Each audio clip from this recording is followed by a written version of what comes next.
नमस्कार, श्री स्वामी समर्थ. आज आपण बनवणार आहे बेसन वडी. तर आपल्याला तेलामध्ये मोहरी, जिरे, तीळ, 2-3 लसणाच्या पाकळ्या, बारीक चिरलेला कांदा घालायचा आहे, कढीपत्ता. कांदा चांगला भाजला की यामध्ये घालायचा आहे टोमॅटो. तर तुम्ही ह्या पातेल्यामध्ये जे बघताय ते आहे गोकर्णच्या फुलाचा काढा. तर कधी कधी फुले लागतात तेव्हा मी असा काढा बनवून पिते. काढा कशासाठी प्यायचा ते पण मी व्हिडिओमध्ये सांगितलं आहे. यामध्ये घालायचे मीठ, हळद, हिंग, धनेपूड आणि थोडीशी कोथिंबीर, शेंगदाण्याची कूट,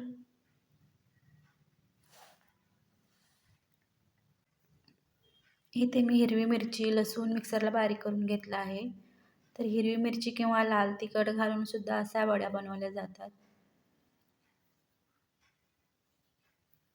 तर इथे जेवढ्या आपल्याला वड्या बनवायच्या आहेत तेवढं पाणी घालून यामध्ये बेसन घालून घ्यायचं आहे. हे आमटीसारखं पातळ पिठलं पण गरम गरम भातासोबत छान लागतं. तर थोडीशी कोथिंबीर, 1 चमचा तेल,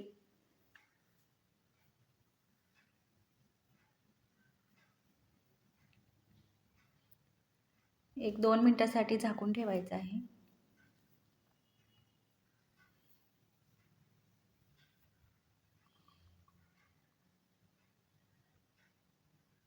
तर अशा भांड्याला थोडंसं तेल लावून आपल्याला ह्या वड्या बनवून घ्यायच्या आहेत.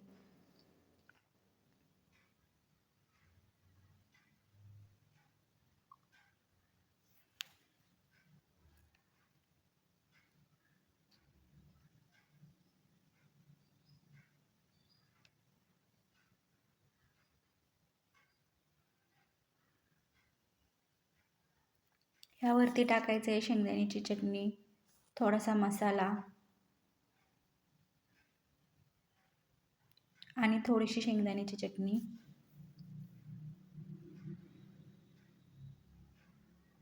तीळ, कोथिंबीर आणि खोबऱ्याचा किस. अशा वड्या खूप छान लागतात.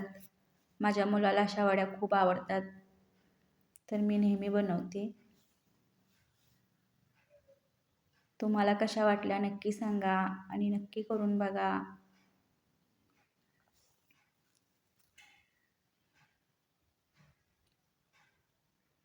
तर बघू शकता इथं आपल्या वड्या तयार आहेत. कशा वाटल्या? व्हिडिओ आवडल्यास लाईक करायला विसरू नका.